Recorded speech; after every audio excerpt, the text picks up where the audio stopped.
1924. Une poignée de Français se lance dans une mission impossible.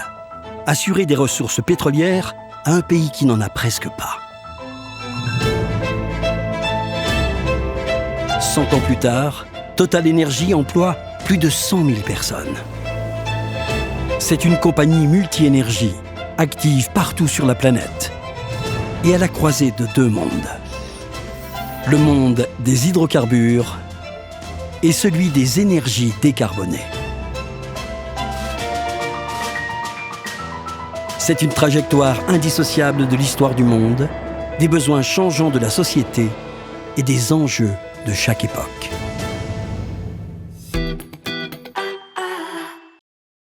Bonsoir à toutes et à tous. Donc 100, c'est vraiment le chiffre de cette soirée, puisque 100 ans, il y a 2 mois, je crois, que vous l'avez souhaité. Exactement, jour pour jour.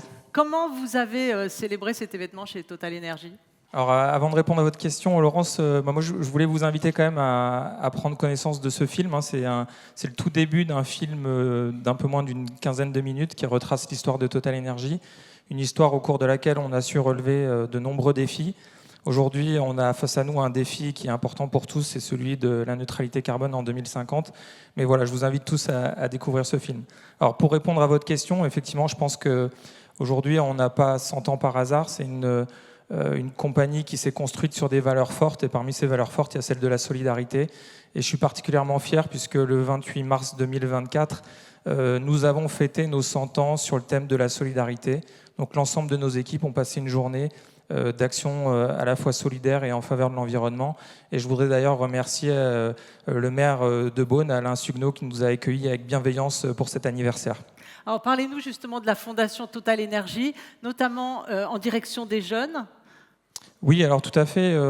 On s'est rendu compte, je crois que tout le monde fait le même constat. D'un côté, il y a des entreprises qui ont des besoins de recrutement, notamment dans l'industrie, des difficultés de recrutement. Et puis de l'autre côté, on a des jeunes qui parfois ne trouvent pas leur place dans le système scolaire traditionnel. Et donc les écoles de production qui sont basées sur la pédagogie du faire pour apprendre sont là pour créer ce lien. Et donc notre fondation, la fondation d'entreprise Total Energy, soutient la Fédération nationale des écoles de production.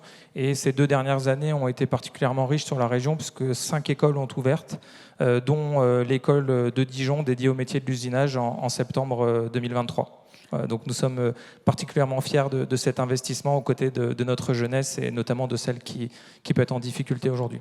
On en reparlera plus tard de cette question. Vincent Gaffard, quel est le lauréat de ce trophée du développement durable ? Alors le lauréat du trophée du développement durable est la société Neos, qui est représentée par Christophe Bernat, son président, mais également par Pierre-Yves Roux, Mohamed Anchi, Agnès Dicon et Geoffroy Grindorge.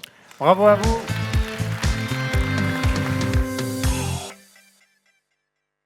Bienvenue à Beaune, au siège de Neos, entreprise bourguignonne qui emploie aujourd'hui 80 collaborateurs. Neos conçoit, installe et met en route des centres de tri de déchets, comme celui de Dijon Métropole qui traite le déchet de 90% des habitants de la Côte d'Or. Depuis plusieurs années, Neos est rentré dans une démarche RSE qui se développe selon 3 axes. Le premier, la proposition d'une flotte décarbonée à l'intégralité des collaborateurs pour leurs déplacements professionnels et aussi une gestion plus responsable de l'intégralité des énergies dans nos locaux. Ensuite, à l'aide du CETIM, on est rentré dans une démarche d'éco-conception, là où on a formé nos différents bureaux d'études. Cette démarche nous a amené à internaliser, industrialiser et relocaliser une partie de notre production en Bourgogne. Enfin, parce que l'on améliore uniquement ce que l'on mesure, on a créé en interne un logiciel qui permet de mesurer l'impact carbone de nos installations. On se rend compte aujourd'hui qu'il est possible de fournir une chaîne de tri durable, performante et surtout compétitive.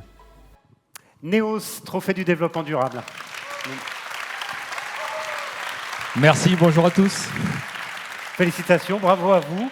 On va tout de suite réexpliquer, alors, je ne sais pas si c'est clair pour tout le monde, mais votre métier, ce n'est pas de trier les déchets, mais de concevoir, de réaliser les usines de celles et ceux qui trient les déchets.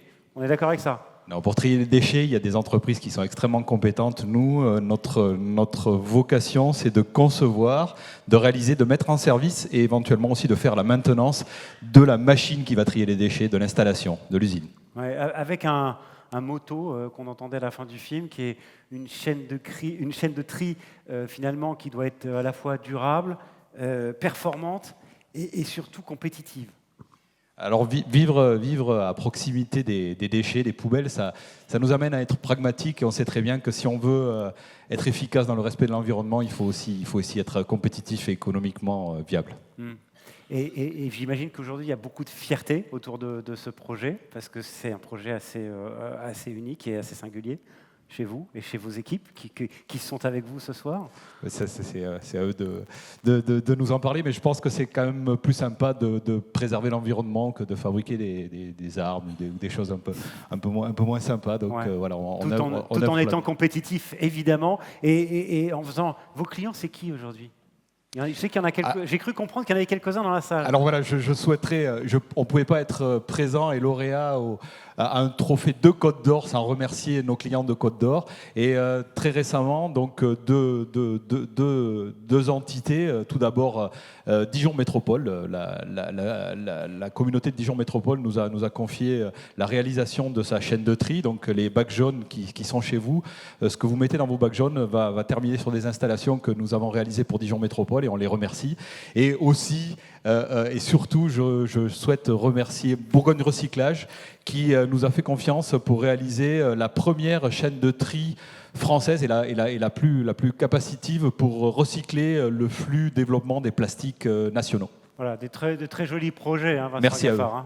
Oui, tout à fait. Écoutez, félicitations à Neos et à toutes les équipes qui se cachent derrière vous. Je crois que le tri est un enjeu très fort puisqu'il s'agit de valoriser au mieux ces matières. Donc voilà, longue vie à Neos et félicitations à vous encore. Et encore bravo à vous. Merci. On vous laisse prendre une photo tous ensemble avec ce trophée.